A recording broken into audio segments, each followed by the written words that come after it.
for you, Kings fans, wherever you may be. All the frustration and disappointment of the past is gone. The 45-year drought is over. The Los Angeles Kings are indeed the kings of the National Hockey League. They are the 2012 Stanley Cup champions.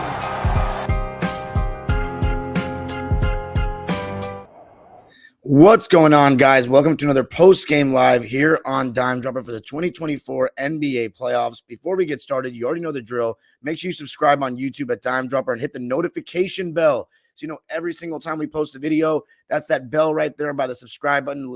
Hit that so you know every single time I post a video. And check out my recent videos on the ending of the Clippers season, basketball and Figueroa with Edwin, and of course all the post-game breakdowns, breaking down every playoff game, every single one, no stone left unturned. And we'll be continuing our journey today with 4 game breakdowns, starting with the Sixers elimination, then going to Milwaukee's elimination, and then Cleveland, Orlando game 6, and then Minnesota versus Denver game 1. So it's going to be a jam-packed live. Everything will be time-stamped for you all. And make sure, I know it's kind of annoying that I'm doing lives that are a little bit delayed. It's like, oh, this game was a week ago, man.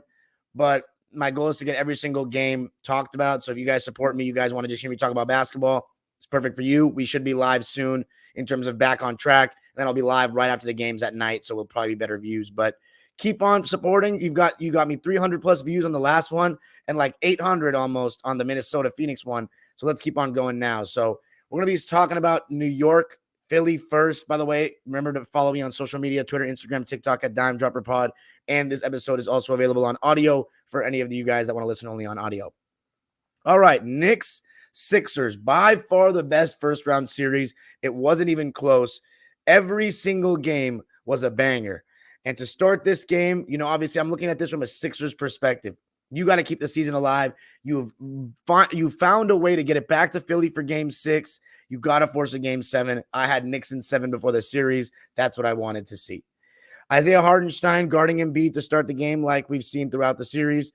OG Anunoby guarding Tobias Harris, and boy, would he lock him down.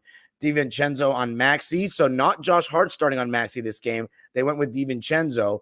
And if you look at the Knicks starting lineup, the fact that they legit have like no weak defenders, you know, you got Isaiah, you have OG, DiVincenzo. Brunson, I guess, is their weakest, but everybody else is a solid defender. DiVincenzo on Maxey, Brunson on Lowry, and then Josh Hart on Kelly Oubre. On the other side, you had Embiid on Hartenstein, Tobias Harris on OG Anunoby, Kelly Oubre on Jalen Brunson, Tyrese Maxey on DiVincenzo, and then Lowry on Josh Hart. Isaiah Hartenstein to start this game was hedging on the ball screens with Maxey, so they were trying to prevent him from getting downhill and just stepping into that pull-up 3. Embiid, of course, as we've seen throughout the series, drop coverage from him, and he really won them game 5 in overtime with his defense and drop coverage. And the Sixers were also letting Tyrese Maxey and Tobias Harris switch on to Jalen Brunson. When Paul Reed came in the game, they were just hedging because he's not really a rim protector, so there's no point of dropping him around the rim. And I'll tell you what, the New York Knicks, they threw the first punch. They came out swarming defensively. Their help defense, their pressure was incredible.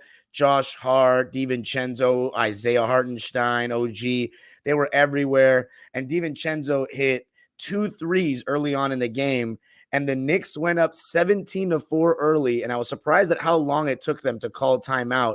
And it's the second time in 2 games I've said, like, Nick Nurse is lagging on a timeout call for the Sixers. But a negative for the Knicks was that Isaiah Hartenstein got called for 2 really weak fouls against Joel Embiid, where Embiid just kind of threw his body into Hartenstein, and one time he pump faked and was just hoping he would get something, and he did. So, again, you know, I felt kind of bad for Isaiah in that moment. DiVincenzo, though, later in that quarter, hit a 3rd 3. So, I mean, this guy was coming out scorching, and then Jalen Brunson started to cook. Remember, he did not shoot well the first 2 games, but in games 3, 4, and 5, he was great, especially games 4 and 5 where he had 40-plus points, and this would be no different. But he started getting going in the first quarter, cooking in the in-between game with his floater, with his mid-range. I mean, when it comes to Brunson, and I say at this point Brunson's cooking, I don't really need to describe to you how he's doing it. I think you can kind of envision how he's doing it. It's all, you know, against drop coverage, weaving his way in pick and roll, sometimes even one-on-one, the mid-range. He's got turnarounds, floaters off the glass. I mean, the guy is as complete as they come right now in the game in terms of scoring at the guard position. First quarter, the Knicks had 13 second chance points in the quarter, and the Sixers were turning it over way too much. I think that's something that's been a theme throughout the series is that the Knicks have crashed the offensive glass and have absolutely bodied the Sixers in that regard. And they really aren't that much bigger at all. They are just more physical. They have guys like Josh Hart and Isaiah Hartenstein and OG Anunoby that have a real nose for the ball and will go after it by any means necessary. So the Knicks were actually up 33-11 at one point of the first quarter. 33-11. OG Anunoby was hooping. He had 6 points. He was getting to the basket. He had 2 jump shots. And Maxey, he was ice cold to start the game. He just could not do anything. The Knicks went on a 13-2 run to give him that 22-point lead. But then the Sixers had some life towards the end of the quarter with an 11-0 run led by Cam Payne. And it was the non-Embiid minutes, which have been a struggle for the Sixers in this series. But Cameron Payne hit a 3, and yeah, I think Embiid also hit 2 threes as well. So after the first quarter, the score was 36-22. No, Embiid did not hit 2 threes. I don't know where I got that. So it was a 14-point Knicks lead after 1. Josh Hart had 6 points in the first, and he played the entire quarter. OG Anunoby had 7 points in the first, and he played the entire quarter. DiVincenzo had 9 points in the first, and he played the entire quarter. And then Brunson played all but 11 seconds of the quarter, and he had 10 points. So 4 of the 5 starters for the Knicks playing very heavy minutes there. And then for the Sixers, only Maxey basically played the whole quarter. He played all but 1 second, and he was 1 for 5 in the first. Embiid had 9 in the first, so you'll take that all day. 3 for 6. Just want Embiid to at least hit 30 points. I'm sorry, it was Nico who hit 2 threes, not Embiid. Nico. So going into the first quarter, Sixers have a little bit of momentum. And then the guy that really got the party started for the Sixers, we've been waiting for this. He had gotten 2 DNPs in a row. Buddy Hield, finally making some open threes. 4 to be exact in the second quarter alone, which was much needed. Actually, 5 in the second quarter alone, which was much needed for the Sixers. He played so well that he played the entire quarter. Cameron Payne, I thought he brought a lot of good energy on defense. There was even this one steal he got from behind that led to a 3. I think it was on Josh Hart. He picked his pocket from behind. And then Philly, all of a sudden in the second quarter, the tide completely turned. It was them that was putting on the intense ball pressure. Tobias Harris was getting after it. Joel Embiid was protecting the rim well. Kelly Oubre is getting after it, chasing over the top of screens. And they cut it down to 36-41 after Joel Embiid did what I love to see him do the best. Catch the ball on the block and get into a simple jump hook without having to work too hard. And he did it over Isaiah Hartenstein twice in this game. I love to see it. He needs to do it more. And Embiid, he was very aggressive. He was getting to the line. He had 4 free throw attempts in the second quarter.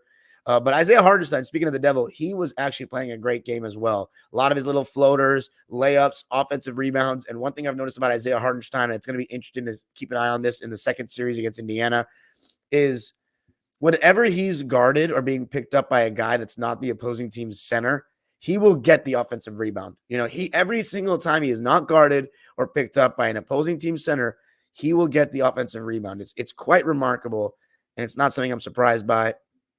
Embiid, he started getting into isolations against Isaiah Hartenstein, and he was doing a good job. He cut the game down to 1, and the Knicks offense was really struggling, which is, that's their weakness, is they only really have Jalen Brunson creating shots.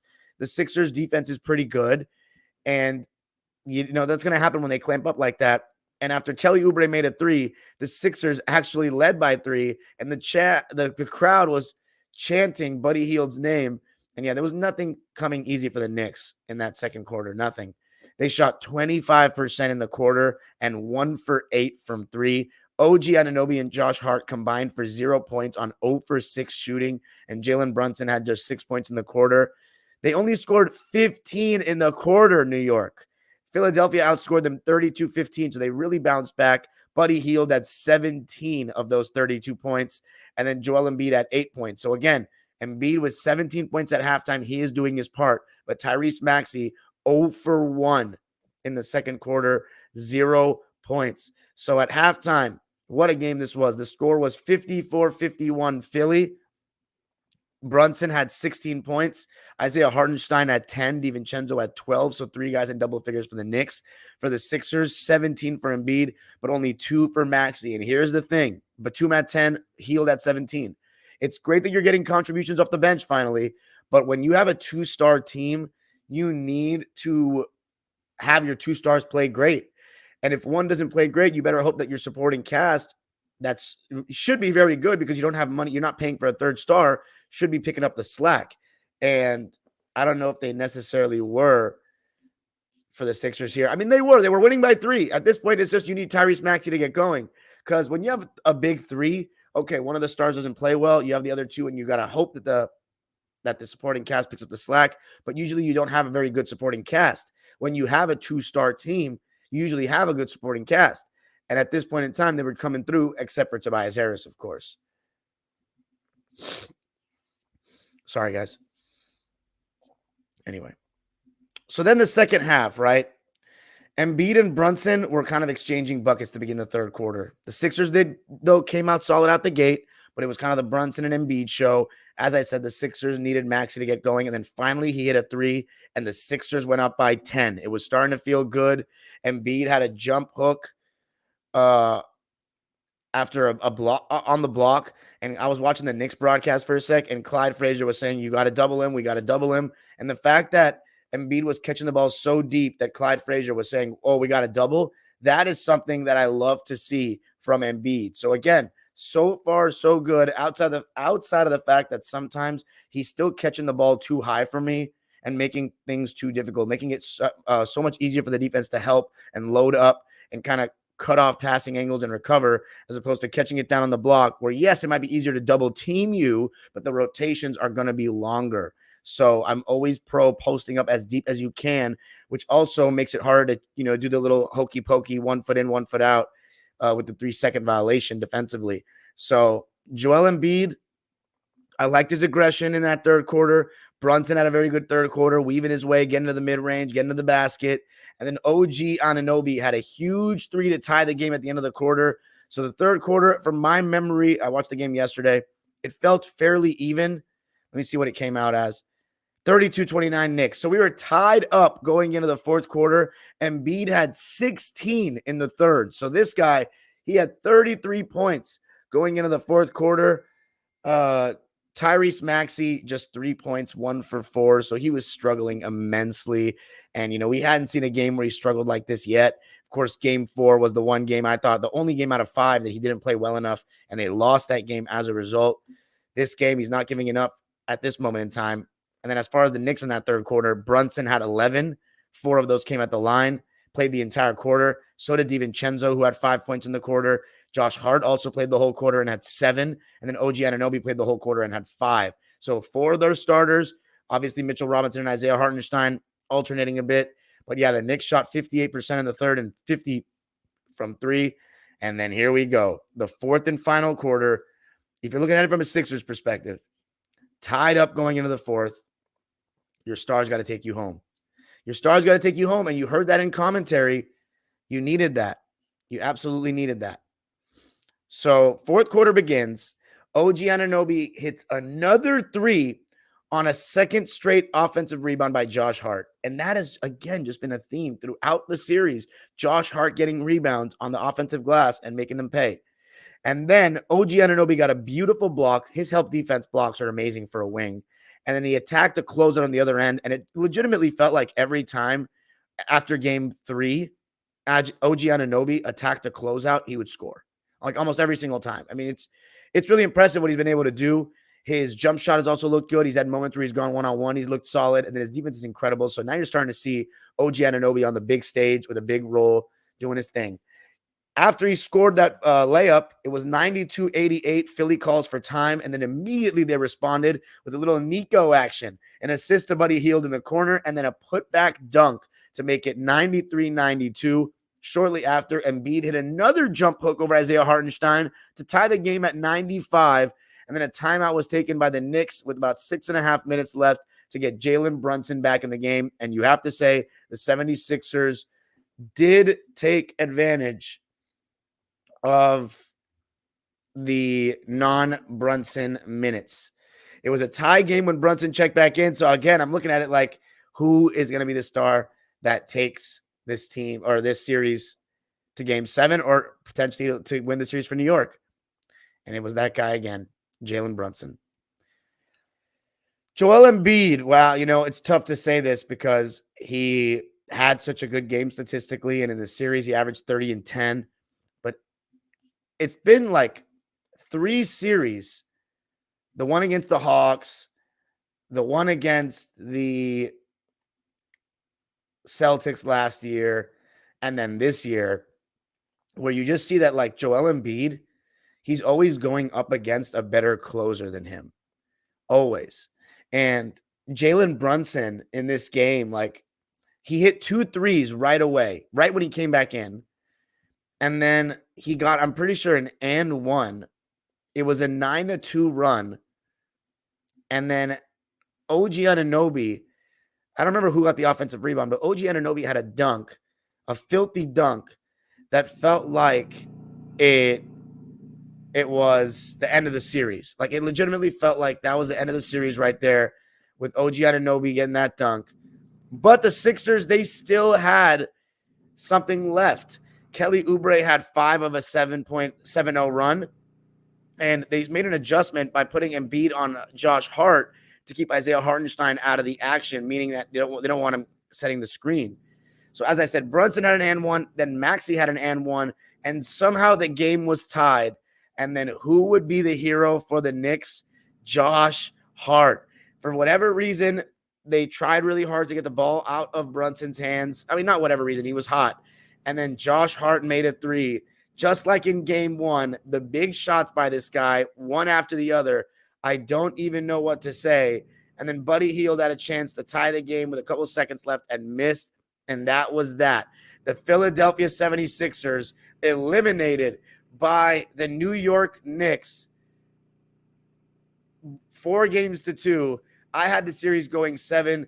Every single game basically was close. It was an amazing series, but the Knicks survive in game 6 by a score of 118-115.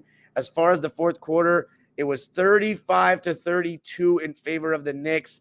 The Sixers just could not get stops on Brunson, and a lot of it was just the brilliance of Jalen Brunson. I don't remember myself getting too angry at Sixers players for not rebounding or anything like that, but Josh Hart had 3 offensive rebounds in the fourth quarter alone. That was a problem all series long. It just felt like the Knicks wanted it more. As cliche as it sounds, their role players fought harder for every loose ball, and they made all the extra effort plays. OG had 7 in the fourth. Jalen Brunson had 14 points in the fourth. Joel Embiid, he had 6. Tyrese Maxey had 12. So again, even though Embiid shot 2 for 4 in the fourth, he had 0 assists. I don't really know what to say. I don't think he played badly. I mean, the guy had 37 points or something, for God's sake. Maxey had 12 in the fourth, by the way, so he finally turned up. But it was just that they couldn't get enough stops in the fourth quarter. Honestly, it wasn't even the offense. But let's just take a look at the game, right? The Knicks, and I think they won this series because they had the best player of the series in Jalen Brunson, and he performed that way. And their supporting cast was just huge. They closed games better. A lot of it's just closing games better. That's really all it is closing games better. Because through 5 games, the Sixers, having trailed in the series, had actually won the overall point total by 2 points. But the Knicks are the ones that come out victorious. What a series win for the Knicks to do that without Julius Randle. The Knicks shot 46% in the game, but they shot 45% from 3, 75% from the line. The Sixers shot 44% from the field, so just 2% less. They shot 42.5% from 3, so they actually made more threes. 17 for the Sixers, 14 for the Knicks. And then 22 for 23 at the line, so they shot really well from the free throw line. Let's take a look at the lines for the Knicks. They only went 7 deep. Deuce McBride played 9 minutes. He had 3 points. What a series he had. I mean, the guy, I did not expect him to come in and have the shot making that he did, but he did, and he was quite amazing for that. Deuce McBride. And then you have Mitchell Robinson, who played 18 minutes. He was on the quieter side this game. 2 points, 9 rebounds, 6 offensive rebounds. How about that? 2 steals and a block, no rebounds, no rings, 1 for 3 from the field. Mitchell Robinson was amazing in this series, just like he was in the first round last year against the Cavs. And he's did a really good job on Joel Embiid in game 5. And then the starters, DiVincenzo. Oh my God, he played the entire game. What the hell? DiVincenzo literally played the entire game. I didn't even notice. He had 23 points. So he had been shooting really poorly in the series. But for him to have that game when they needed it most, absolutely huge. It started from the first quarter and he never looked back. 23 points, 4 rebounds. How about 7 assists, 2 steals, and 3 blocks for DiVincenzo? I mean, oh my God. 8 for 18 from the field, 5 for 9 from 3, 2 for 2 from the foul line, and doing a little John Havlicek 48 minutes as well to go along with it. How about OG Anunoby? Another very solid game. That's 3 straight really good games. 19 points, 9 rebounds, 2 steals, and 2 blocks, and had Tobias Harris not even looking like an NBA player. 8 for 17 from the field, 2 for 5 from 3, 1 for 3 from the line, though. OG Anunoby with a great performance. Then speaking of another great performance, probably the second best player in this series for the New York Knicks, Josh Hart. 16 points, 14 rebounds, including 6 offensive rebounds, 7 assists on 5 for 11 shooting, and 3 for 5 from 3, 3 for 3 from the foul line. The dude was just unbelievable with his hustle plays, his defense, and his clutch shot making in both games 1 and 6. And then Isaiah Hartenstein, what a solid game for him. So yeah, all the starters in double figures for the Knicks. 14 points, 9 rebounds, 2 assists, 2 blocks for Hartenstein, 7 for 13 from the field in 30 minutes. And then the man of the hour, the guy who has ascended into superstar status, the second year in a row that he has made the second round. Jalen Brunson, 41 points. A third straight 40-plus point game. First guard to do that since Jamal Murray in the playoffs in the bubble. I am just so in awe of this guy. He's got no co-star. That is not to take away from his supporting cast, but he has no co-star. His second best player is Josh Hart, and he's out here winning a series without Randall for the second straight year. The guy is a superstar. He is a floor raiser. He is a ceiling raiser. He's just a dude. I love the way he plays, and maybe All Ball and Fabian were right for gassing him so much. Do I think he can win a championship as a number 1? I still don't believe so, but he damn sure can as a number 2. But you never know. Maybe he can as a number 1. Maybe he's an exception like Curry.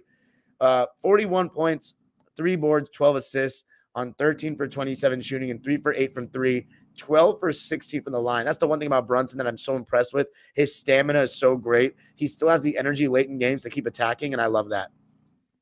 He won them the series. How about the Sixers?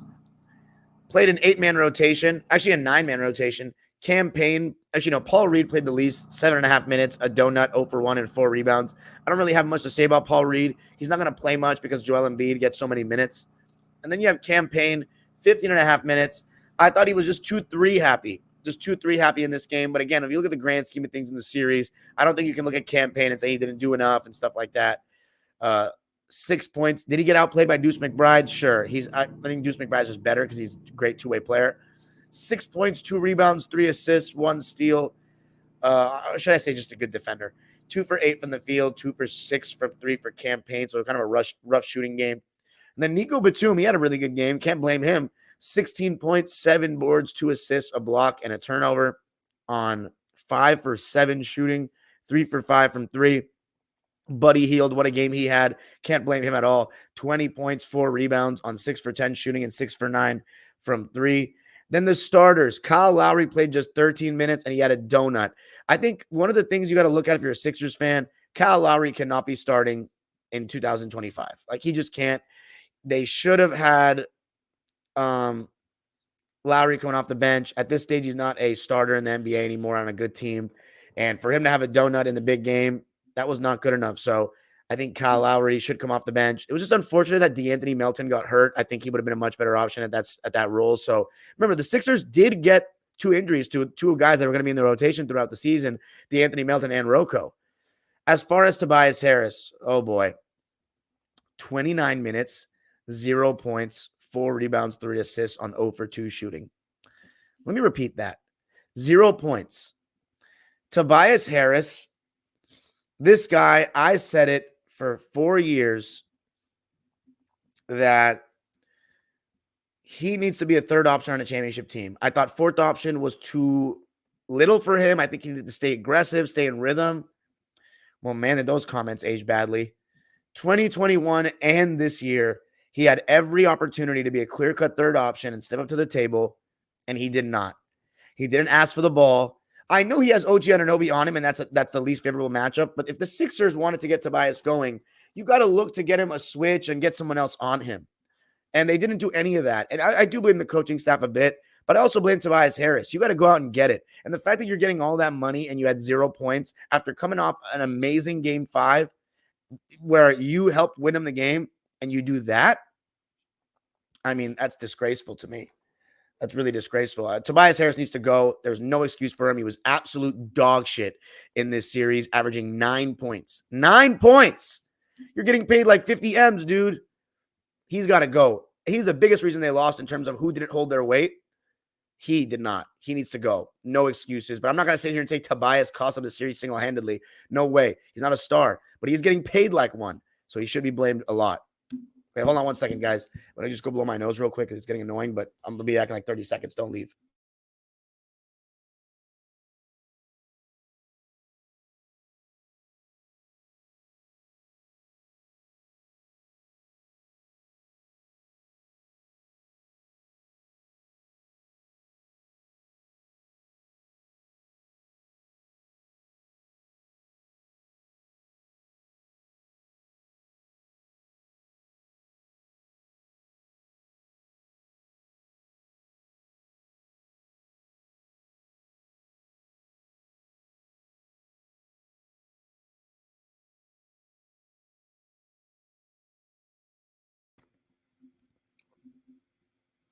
Okay, and then Kelly Oubre. I thought he actually had a very good series. 17 points in this game, 5 rebounds on 7 for 14 shooting and 3 for 7 from 3. In the series, Kelly Oubre was actually I believe he was the third leading scorer for the Sixers. Yeah, he was. 13 points on 48% shooting and 39 from 3. So I actually think that Kelly Oubre did his part. He's got nothing to be mad at. He did a good job on Brunson. And then we look at Maxey, who just didn't play well enough in this game, man. And you needed him to. You needed him to, unless guys like Tobias Harris and the rest would pick up the slack. I mean, the rest picked up the slack, but you're playing a 9-man rotation, and then 2 of your starters don't have 1 point. That's going to be hard if Maxey shits the bed in terms of shooting the ball. He had 1 good quarter, and that wasn't enough. So Tyrese Maxey, he had 4 good games in this series and 2 bad games, and they lost both of the bad games. So he doesn't go, without blame.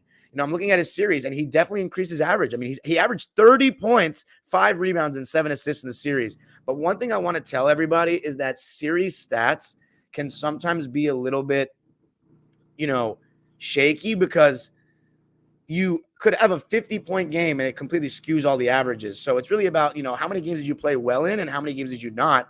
And I think Maxey played well in 4, and they didn't win all 4 of those. They actually only won 2 of those. So he can't go without blame. I'm sorry. He just can't.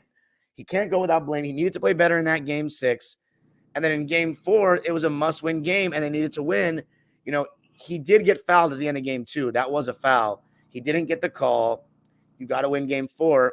I think Maxey, this was his first playoffs as a second option, and I wouldn't say he failed. He showed me very clearly that he can be a second option on a very good team, maybe even a championship team in the future.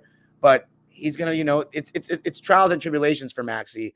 I don't think I'd be too mad at him as a Sixers fan, but he definitely needs to play a little bit better, given how badly Tobias was. And then the man of the hour, the guy who was going to win the MVP if he hadn't gotten hurt, most likely, Joel Embiid, 39 points, 13 rebounds, 2 assists, 1 steal, 1 block, 5 turnovers on 12 for 25 shooting and 2 for 5 from 3. In the series, Embiid had 33 points on average, 33 and 11 and 6 assists. And mind you, this is playing through injury. He shot 44% from the field and 33% from 3. Now, let me just say this, right? Those stats look amazing. They look amazing. I think if you look at those stats and you look at the game that he played, 39 points, 12 for 25, 13 for 13 from the line, you say he did everything he could. But you know what? I don't know if I can accept that. I think it's not just about how many stats you put up. I think you got to close games. That's the job of these leaders is to close games. And so often I'm left by saying Joel Embiid didn't close well enough. And in this game, he didn't even shoot badly in the fourth quarter, but he did not bring them home. Again, it was more about the defense and why they lost this fourth quarter. But throughout the series, games 1, 2, and 4, he did not perform in the fourth. And it really reminds me of that Atlanta series in the second round a couple of years ago, where he had great numbers. He had a really good series, but at the end of the game, he would get fatigued. He wouldn't post up deep enough, and he would shoot too many long jump shots. And that's my thing with Embiid that I just can't give him a pass for. I understand that, but first of all, he had a 50-point game. That kind of skewed the averages a bit. But I'm not going to take away and say he had a bad series. He had a very good series, one of his better series of his career, but he doesn't close well. And a lot of it is because his process is so bad, in my opinion. The difference between watching Jokic and watching Embiid is that Jokic, when he tries to score, he puts constant pressure on the defense and posts up and tries to essentially get as close to the basket as he can. Whereas Embiid, he starts every move from straight away top of the key or the nail and tries to go downhill like he's a guard and get fouled. He just relies way too much on the fouls. He shoots too many jump shots. Listen to myself. I said he shot 13 threes in the series, right? 39 threes in the series. 39 threes divided by 6 games. That means your 7'2" guy is on average taking about 6+ threes a game. That's too much. Too much. And he constantly doesn't fight for good enough position. So to me, I think Embiid deserves the least amount of blame given how hard he was playing.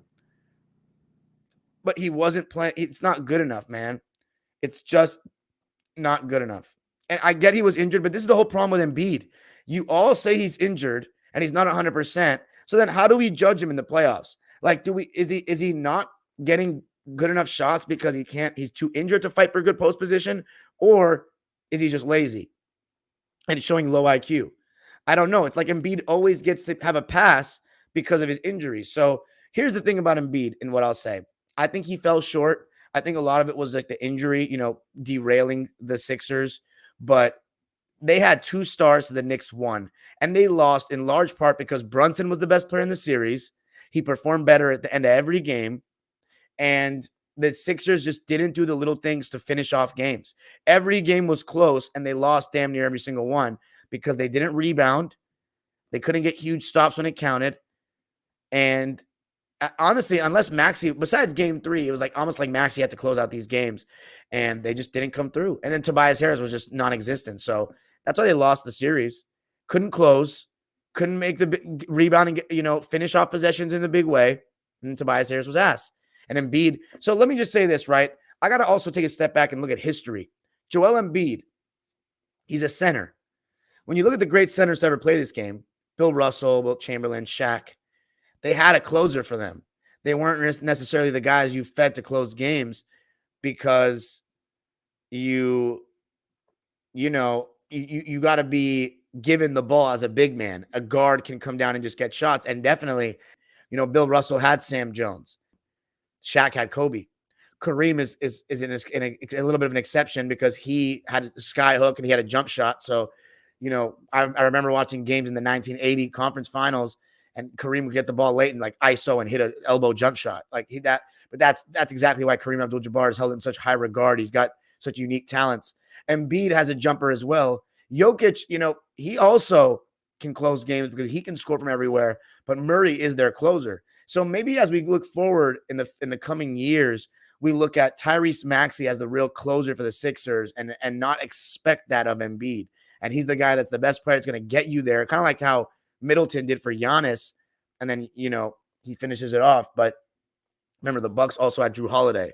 The Sixers don't have a third star. So, again, I don't think they deserve a pass for losing to the Knicks because the Knicks only have 1 star. So, it fell short. And the Knicks, you got to give them so much credit. They're such a gritty team, so much fun. So, that's my thoughts on the Sixers, man. And by the way, Jalen Brunson outplayed Embiid in the series. No ands, ifs, or buts. And Brunson played almost as well as Embiid in last year's playoffs. Can Jalen Brunson take his team to the conference finals before Embiid does? That would be crazy. But he's spectacular. Anyway, what a great series, though. Appreciate everybody that listened to my breakdowns on it. I thought it was awesome. And congratulations to the New York Knicks. My first time in my life seeing them make the second round in consecutive years. So Jalen Brunson is definitely the best Knick I've ever seen. Sorry, Carmelo, but he is.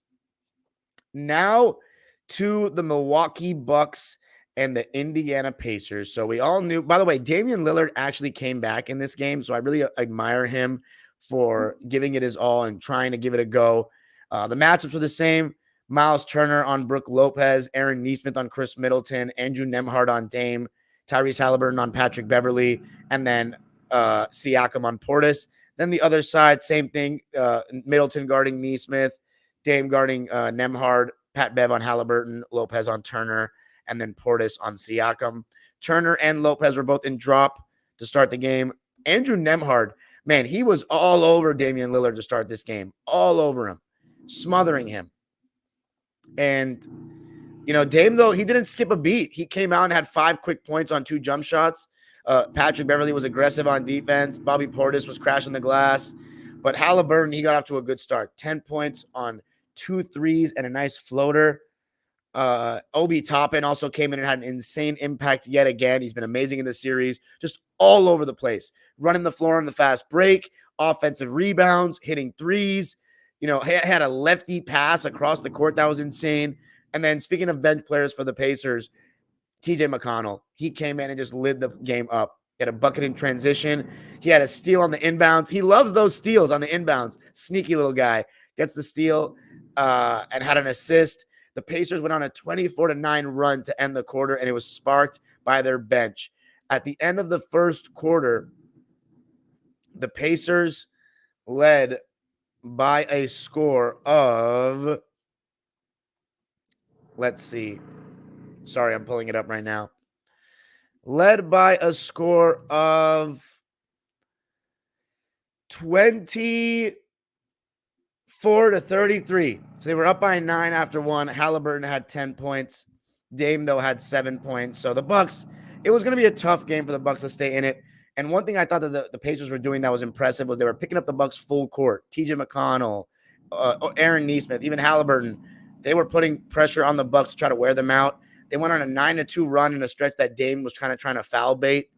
So they were pushing it, man. They were pushing. And you know what the Pacers want to do? When they get misses, they try to push the pace, and they were trying to do it all game. They went on another 12-5 run, you know, starting with the pressure they were putting defensively and then getting out in transition. As far as the Bucks, Lopez had a pretty solid half, but not much else to say. The Bucks got outscored 26-23 in the second quarter. So at halftime, the score was 59-47 Indiana. Brook Lopez had 14 points. Damian Lillard had 14 points at the half, but they were only shooting 36% as a team and 15 from 3. So they were kind of getting locked up, whereas the Pacers were shooting 50% from the field. Nesmith had 12 points in the first half. Halliburton had 15, and Obi Toppin off the bench had 11. McConnell off the bench had 8. Now, in the third quarter, Miles Turner got his 4th foul very early, but then they went with that small ball of Obi Toppin coming in, and he and Nembhard were doing so many good things. I mean, Nembhard, he's such a smart player, making the right reads and pick and roll, knocking down the mid-range. Obi Toppin all over the place defensively and just working super hard.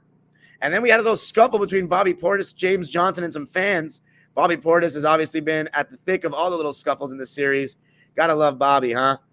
And then you had the Pacers ending the quarter on an 8-0 run, and it was just a lot of Obi Toppin just being so good, running the floor, finishing on the break. McConnell had a 3 at the end of the quarter, and there was no easy buckets coming for Dame and Chris Middleton.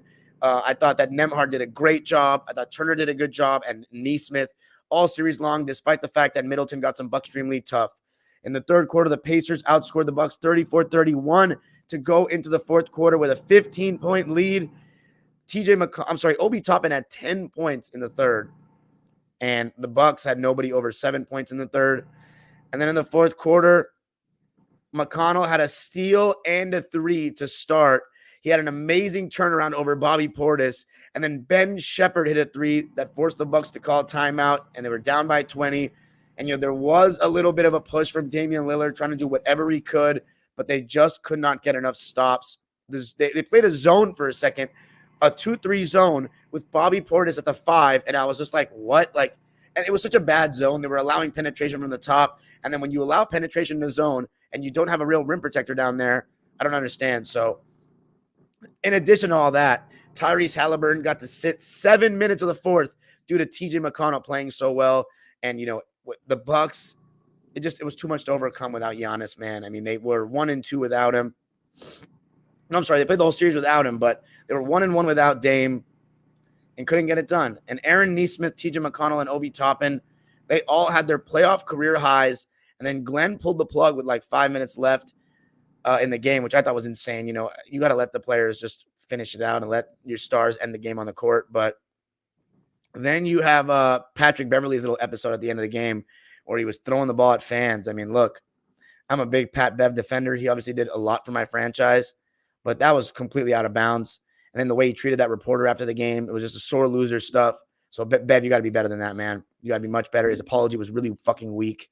So, Bev, we've seen those kind of antics. But that was it, man. The Pacers win the series 120-98, 4-2. They defend home court. The crowd at the field house was amazing, I thought, throughout the series. But the moral of the story in this series was just no Giannis. You look at Kawhi and you look at Zion. They didn't play. Their teams lost. And the Miami Heat. 4 different series lost out of 8 because the best player was not there.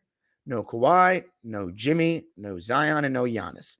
Am I saying that all those teams would have won? No, but they would have all been better series than they were with those guys. And, it's very unfortunate for the Bucks to lose in the first round 2 years in a row, especially because Giannis has been injured both times.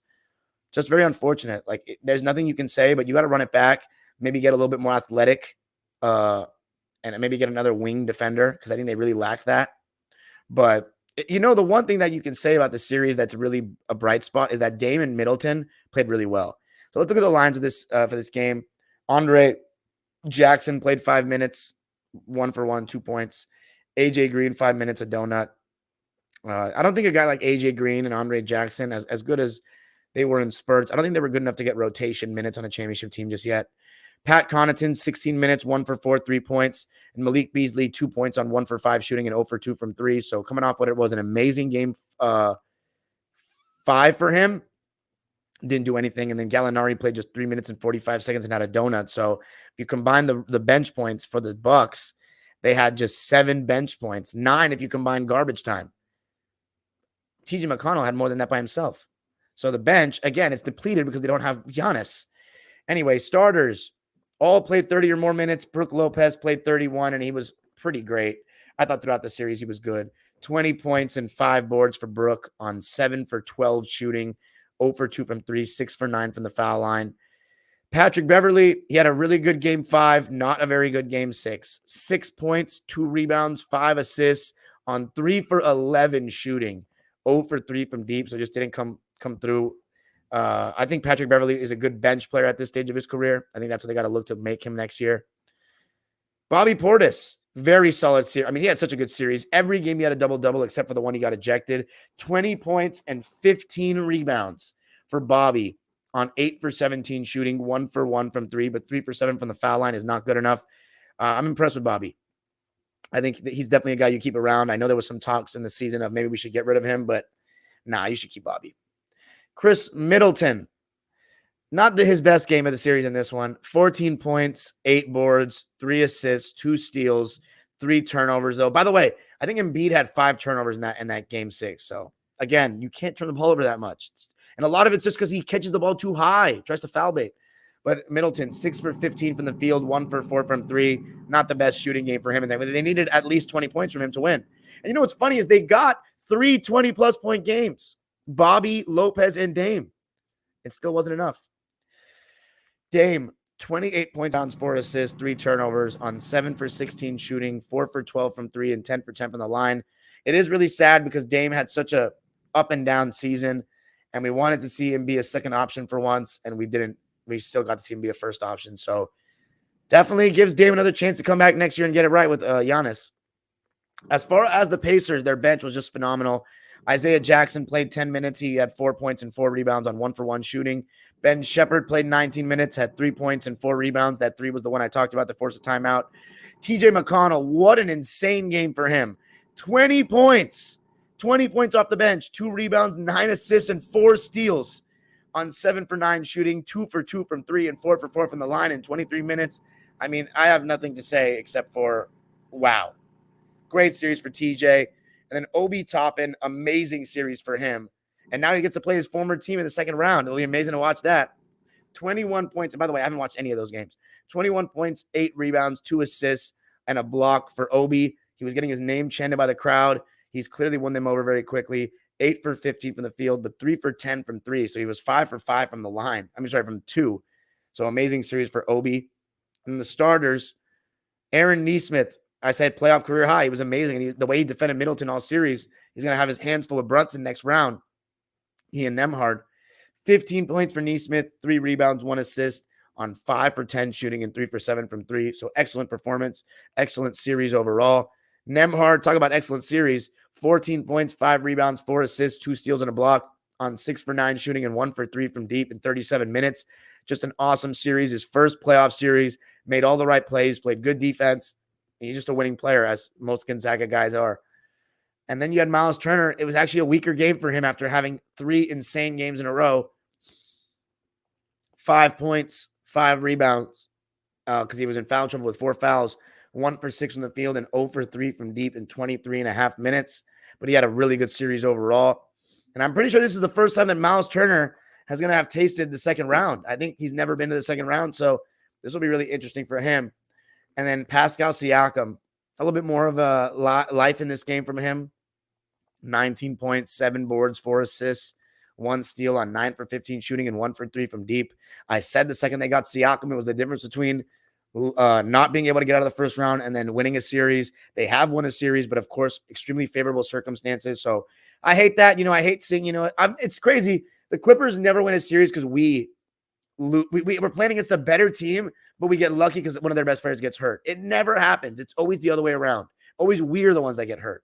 So when it happens, remind me never to feel bad about it, even though we should be, I want to play a team at full strength. Remind me to never feel bad about it because injuries happen on championship runs all the time.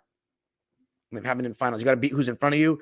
Would the Pacers have beaten the Bucks without the Siakam trade, even without Giannis? Let me know in the comments. I think they probably would have, but let me know in the comments. Halliburton, the man of the hour, in my opinion. Am I going to go with him as the player of the game instead of Toppin? I'm going to go with Toppin, but Tyrese is a great choice too. 17 points, 6 rebounds, 10 assists on 7 for 16 shooting. My only issue with Tyrese is he's too 3-point happy. He's got to get downhill more and get better, different shots. I mean, it can't just be threes all the time. But first playoff series win for Tyrese in his first playoff series. He was amazing. He lit it up in terms of the crowd, and he led this team by example beautifully. So congrats to the Pacers. They got a bright future ahead of them, and Halliburton's leading that charge. Knicks and Pacers, rematch from the 2013 second round. And this time, I got the Knicks winning, not the Pacers. So it'll be hopefully some great revenge. Of course, those teams have major history.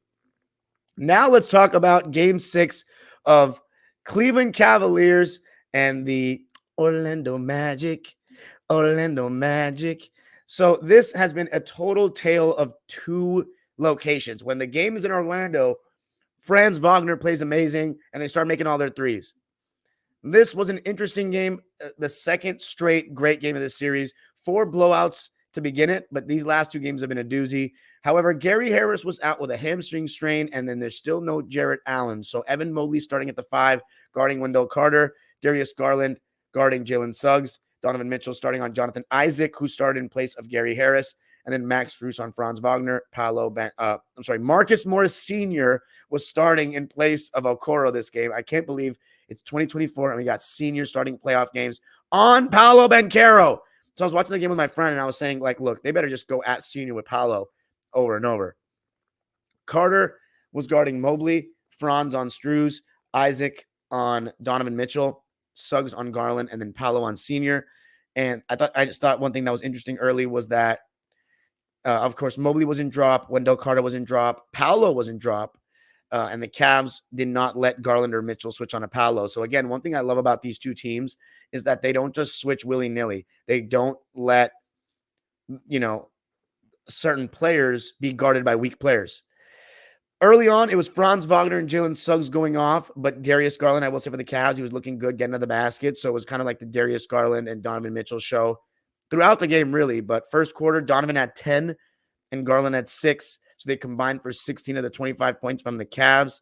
The Magic were up 29-25 after one. Franz Wagner had 14 first quarter points, so he was in attack mode. And as I said, Jalen Suggs had 2 threes.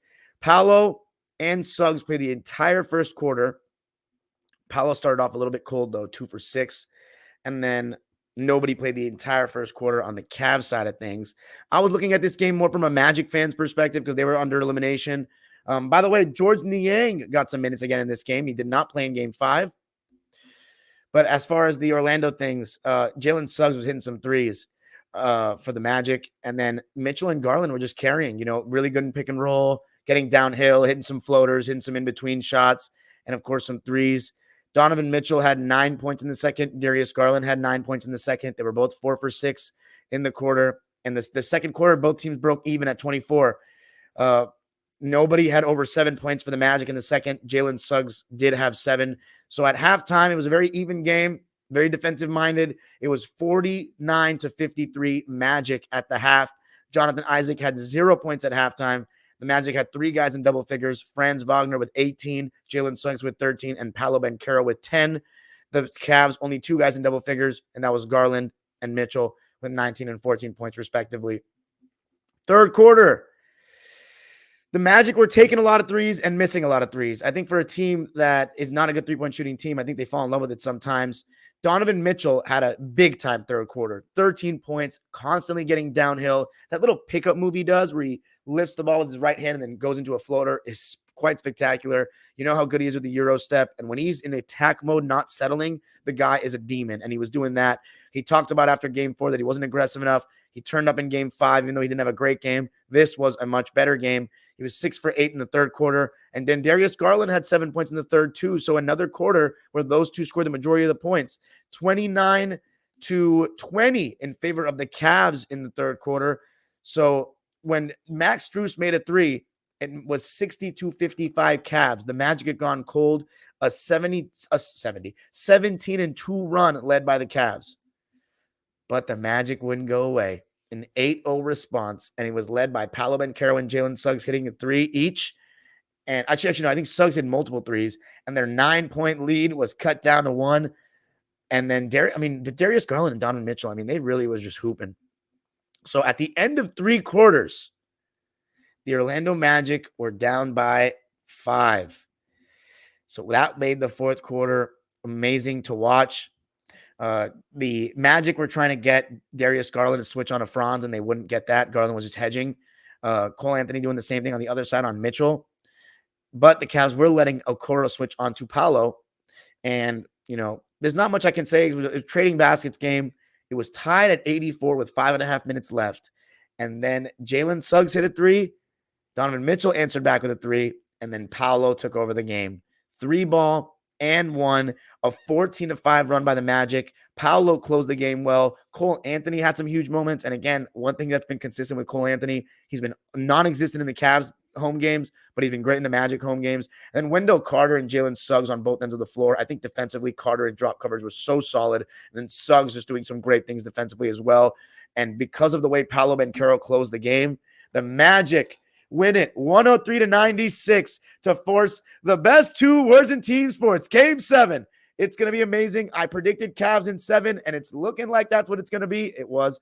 But, man, I love to see the way Paolo Banchero is closing games. This guy's a second-year player, closing games like that. He is a superstar in the making. And once he gets his 3-ball a little better, it's going to be insane. Until then, and I just think throughout his career, he's got to lean into bully ball. He's so strong. Keep posting up. Keep embracing the mid-range. He's got a good pull-up going to his right. I got nothing bad to say about the Cavs in this game, but I will say this. The Magic outscored the Cavs 30-18 in the fourth quarter. Paolo had 10, and on the other side, Darius Garland had 0 points, and he played the entire fourth quarter. Oh, my God, listen to this stat. Donovan Mitchell had all 18 points of the Cavs fourth quarter. All 18. That's insane. That's quite insane. So big time fourth quarter for the Magic. 10 for Banchero in it. 6 for Cole Anthony. Let's read the lines in the game for the Cavaliers. Tristan Thompson actually got some burn. By the way, the final score was 103-96. Tristan Thompson got some burn. He was 1 for 3 in 12 minutes with 2 points. George Niang got some burn. I don't know why he should get no more. 3 points on 1 for 5 shooting and 1 for 4 from 3. I don't know why Karis LeVert only got 7 minutes. That's odd to me. I think it's because they just heavily leaned into Mitchell and Garland. And they didn't want to play 3 guards at once. He had 1 point on 0 for 1 shooting. Isaac Okoro played 24 minutes, 4 points on 2 for 5 shooting, 0 for 2 from 3. Did have 2 blocks, though. Then the starters, Marcus Morris Sr., that's more like it. 2 points, 8 rebounds, though. 2 assists, 1 for 7 shooting, 0 for 4 from 3. Max Strus, 10 points, 8 rebounds. You'll take that. 1 assist, 1 steal, 2 turnovers, though, on 4 for 7 shooting and 2 for 5 from 3. You'll live with that. You'll like that as a Cavs fan. If you have Max Strus in double figures, he was the 3rd leading scorer, though. That's the problem. Evan Mobley was non-existent. 5 fouls. He did have 5 blocks, though, but 3 points, 6 rebounds after coming off how he did in game 5 on 1 for 5 shooting. They needed a lot better. Then the stars, the 2 guards, they combined for 71 points. Darius Garland, 21 points, 7 rebounds, 5 assists, 2 steals, 3 turnovers, though.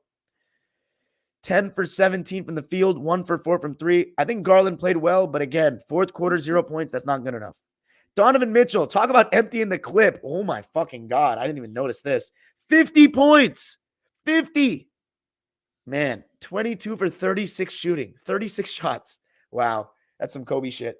3 for 9 from 3. But how about 3 for 6 on the foul line? That's whack. You're 5 for 10 from the foul line as a team, and Mitchell missed 3. That's not good enough. But wow, 50 points. And I think Donovan Mitchell, this is a situation, although he did have 4 turnovers, but besides the 1 or 2 extra turnovers, this is one of those situations where it's a rare occurrence where I'm saying a star did everything they could and they lost. They did everything they could. 50 points is a lot. Nobody else really came through. So I got nothing to say about Donovan. It was not like Embiid. Embiid, in game 6, that was the one game where you can say, like, maybe he did everything he could, but I just don't like his process. Orlando, they shot only 39% from the field, but they made 4 more threes than the Cavs. The Cavs shot 25% from 3. Magic shot 31%, so they didn't shoot that much better, but it was the free throws that made the difference for Orlando. They shot 16 more free throws than the Cavs and 3 more shots. They won the offensive rebound battle 15-7. So no rebounds, no rings. They won that battle. They shot way worse, but they won because they had 17 more free throws made. As far as the Magic, Joe Ingles played 8 minutes. A donut, 0 shot attempts for that bum. Mo Wagner on the quieter side this game, 12 minutes for him, 2 points, 6 boards on 1 for 5 shooting and 0 for 1 from 3. Cole Anthony, very solid game, including 6 fourth quarter points, 9 points and 3 rebounds on 4 for 10 shooting and 1 for 3 from deep. Markelle Fultz wasn't bad. 6 points, 2 rebounds, 4 assists. He was a plus 13, which was the highest of any Magic on 3 for 6 shooting in 23 minutes. And then the starters all played 35 minutes or more. Actually, no, Isaac played 23 minutes. Isaac, 0 points, 9 rebounds on 0 for 5 shooting and 0 for 2 from 3. He's always going to make life tough defensively, but offensively could have used a little more. Didn't matter because they won. Wendell Carter, really good defensive game. Almost a double-double. 11 points, 9 rebounds, 2 assists, 1 steal, 1 block on 4 for 11 shooting, but he was 1 for 7 from 3. So 3 for 4 from 2. Not a great shooting game for Carter. Then Suggs, he's been amazing in this series. 22 points, 6 rebounds, 4 assists and a steal. 4 turnovers, though. He's got to keep that number down. Makes all the hustle plays. 7 for 16 from the field. And get this, 6 for 13 from 3. 1 for 3 from 2. Great game for Suggs. 35 minutes. He's been awesome in this series, especially in the home games. And then the stars, or the soon-to-be stars in terms of Wagner, 26 points. He's just so much better in Orlando. 26 points, 5 rebounds, 2 assists, 1 steal, and 2 blocks, and 1 turnover on 7 for 16 shooting, 1 for 5 from 3, but 11 for 11 from the line. Didn't settle, tried to go to the basket. They're going to need more, though, in Game 7. You can't just play badly in that game and they win. Paolo Banchero, 27 points, 8 rebounds, 4 assists, 10 of those in the fourth quarter. What a job closing. 3 turnovers, though. He has been a little too turnover prone throughout the series. 9 for 20 from the field, 2 for 5 from 3, 7 for 10 from the line in 42 minutes. It should be an amazing Game 7. And now for the final game of our live, and it's the one I've been waiting to talk about. the Minnesota Timberwolves and the Denver Nuggets game 1. This is big boy hoops. And I had my eyes peeled, and I'm watching it, of course, from a Denver Nuggets perspective. I had Nuggets in 7, and they're the defending champs. Gobert was guarding Aaron Gordon to start the series, so not guarding Jokic, having him in help. Towns on Joker, McDaniels on MPJ, Ant-Man on Jamal Murray, and Mike Conley on KCP. On the other side, Jokic on Gobert, Gordon on Towns, Murray on McDaniels, KCP on the Ant-Man, and MPJ on Conley. Towns, when he was putting pick and roll, was in drop coverage. Jokic was hedging on Conley and Ant-Man. And the Nuggets were allowing MPJ to switch onto Cat. And the Nugs were switching 1 through 4 on Ant. So that means that Jamal Murray was being allowed to switch on to Ant. To start the game, it was an onslaught from the Wolves. You started to see that their ball pressure, particularly Ant-Man on Jamal Murray, was really bothering him. I mean, Ant-Man's defense is just awesome to watch. He was getting after it, and Murray, he was just passing up so many shots because he was afraid he was going to get blocked. And some of those shots he's going to have to take, like when he's, coming off a screen and he's weaving into the mid-range, and him not taking it, it's because of the length, because the bodies he's seeing. He's scared to get blocked because he's seeing hands in his rear view. And that's what makes the Minnesota Timberwolves defense so great. And they've got Gobert down there. And to start the game, Ant-Man was on a tear. 16 points, mid-range, threes and ones, getting to the basket. The Wolves' ball pressure was swarming. And this is what I love about the Wolves. They don't just BS switch. You have to set a real screen. And they were up 18-4 early on. The Nuggets called timeout. I mean, Murray was second-guessing every shot. There was even one time where he got the ball in a transition, wide-open right wing transition three, and he passed it up, and he killed the possession by pump faking and not driving in. Joker was bricking, and a lot of them were not like crazy defense, but just him bricking in the middle of the key. And on the other side, Karl-Anthony Towns had some great passes from the top of the key. He was being aggressive. The pace of the game was insane, but the Wolves threw the first punch.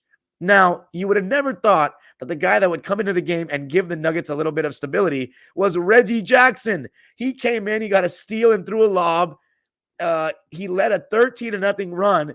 He had a step back three even, and the Wolves called timeout, and it was right when Karl-Anthony Towns came out. So you saw the Nuggets starting to take a little bit of advantage. They went on a 13-0 run and then a 21-3 run after what was, I think, a Reggie Jackson steal and a Joker three.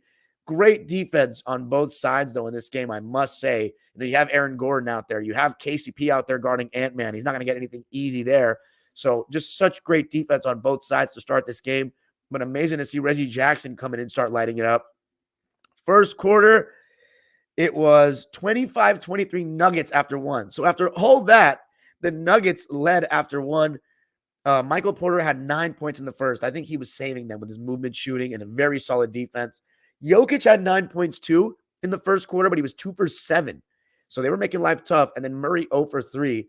KCP played the entire quarter and didn't even get a shot off.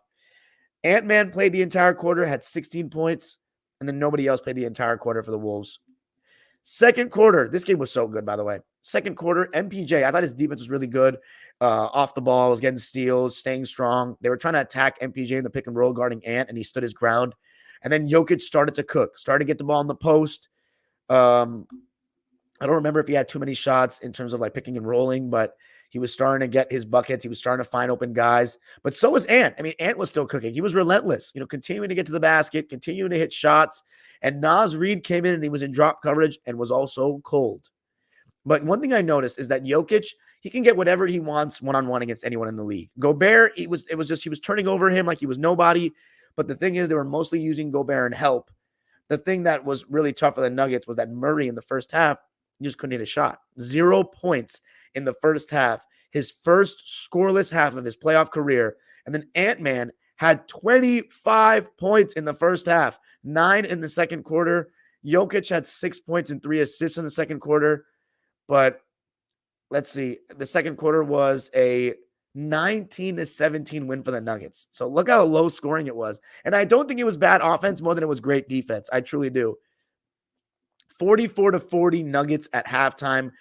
Edwards really had 25 of their 40 points at halftime.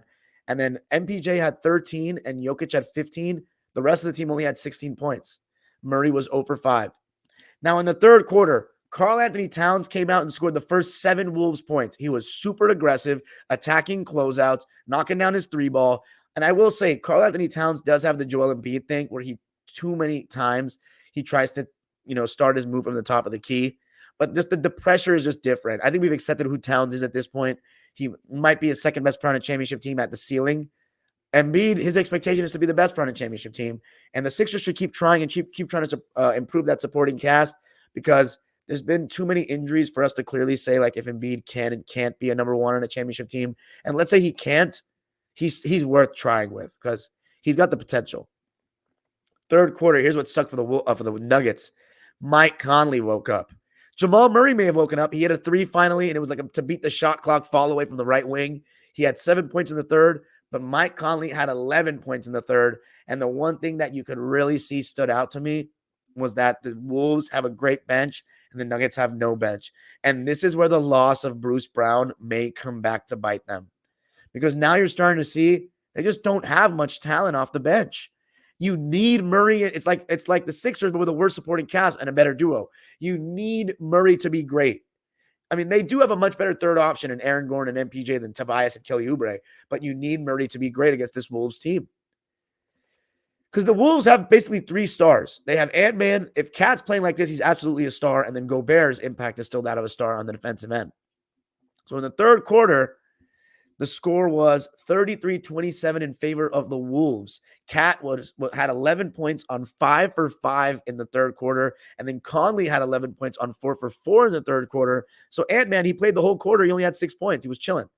On the Nuggets side, Jokic had 7 in the third and Murray had 7 in the third.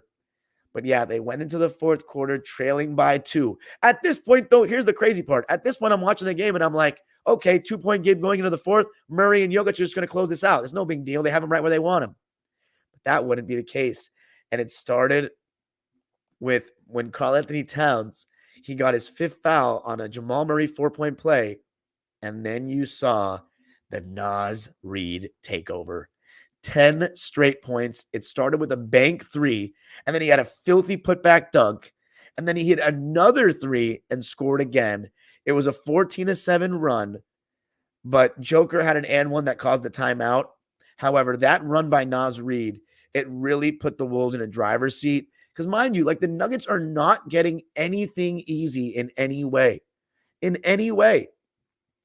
so it was 94-91, 3.5 minutes left. Rudy Gobert misses a shot on the pick and roll, and then he gets his own miss and then puts it back up and in.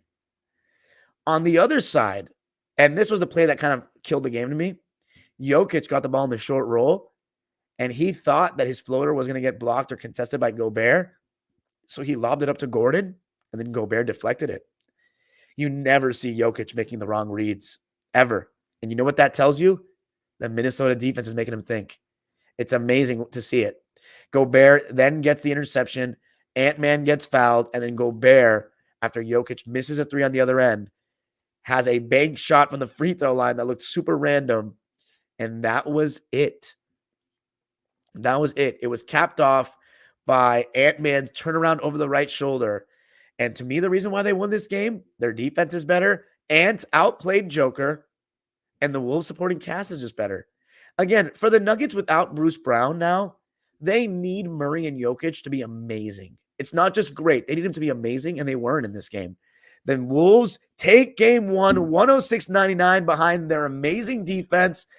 Huge performances from Cat and Ant-Man and the supporting cast. The supporting cast is just better for the Wolves. You just got to check that off if you're Denver. Oh, man. The number 1 option on Denver is better, but he didn't play better in game 1. The number 2 option on the Nuggets is better, but he didn't play better in game 1. And then the third option, Aaron Gordon, was silenced by Gobert. Gobert outplayed him. I mean, Gobert is just better than him. But man, who's the 4th option on the Wolves? I guess could be Conley. It could be McDaniels. It could be Naz Reid. That's the thing. MPJ is really good.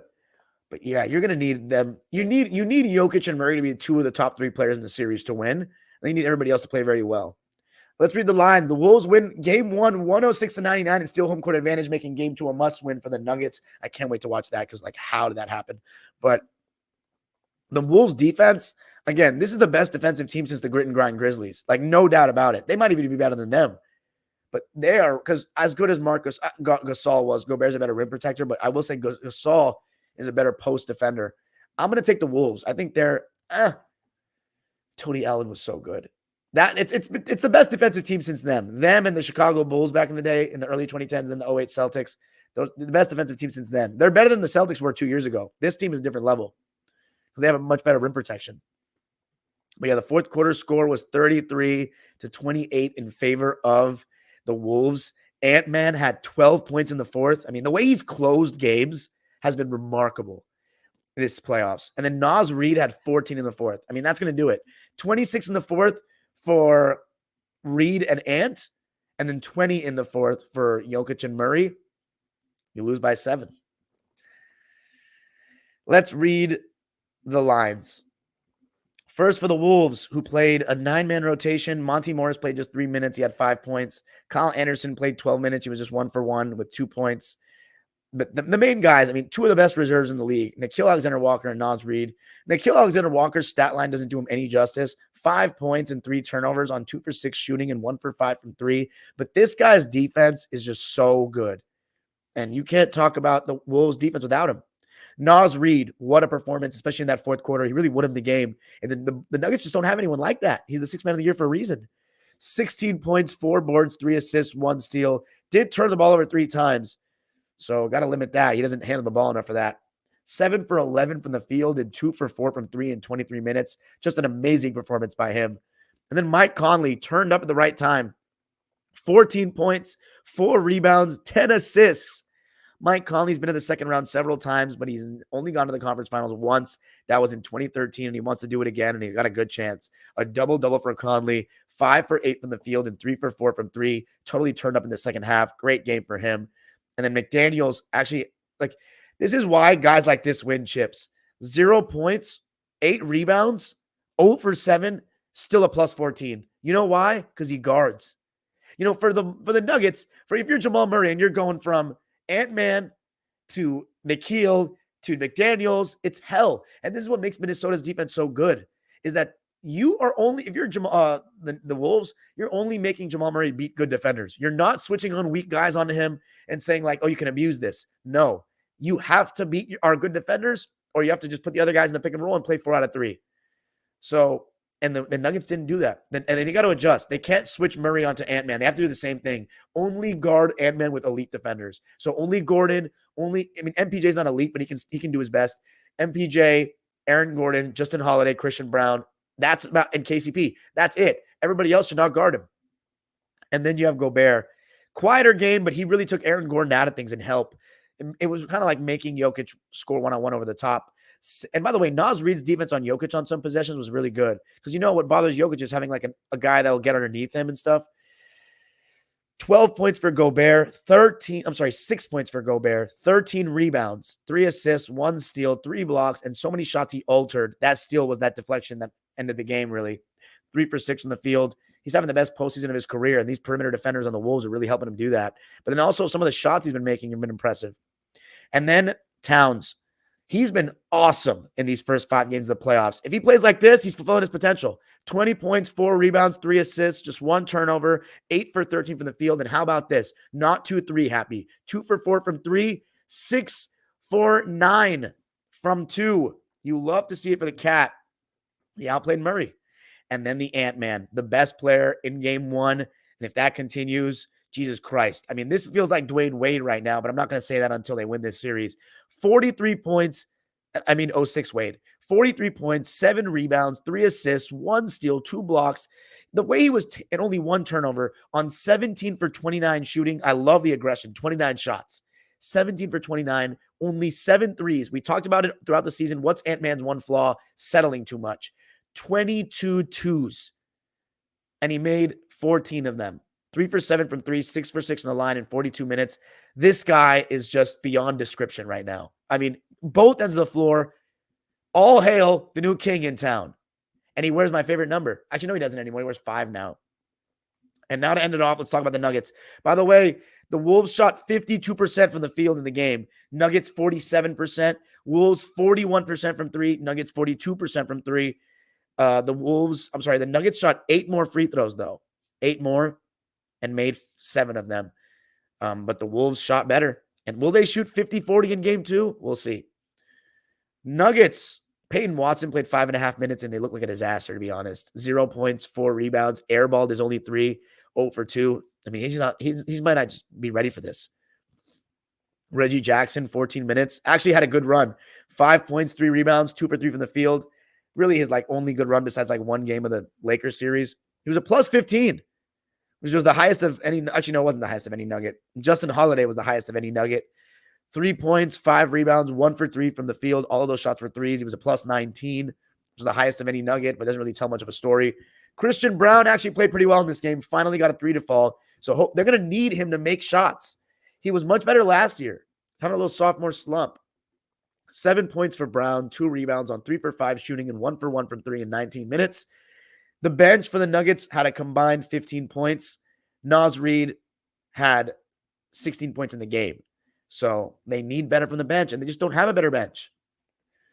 So the starters, KCP, quiet. And that's the thing about the Wolves is they're not going to let you get too many open threes off. They're going to play the pick and rolls 2-on-2, and they're going to stay home on shooters to make you beat Gobert in the point of attack.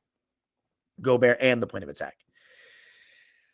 KCP, 6 points, 2 rebounds, 3 assists, 2 steals, and a block on 2 for 4 shooting, all of those shots being threes.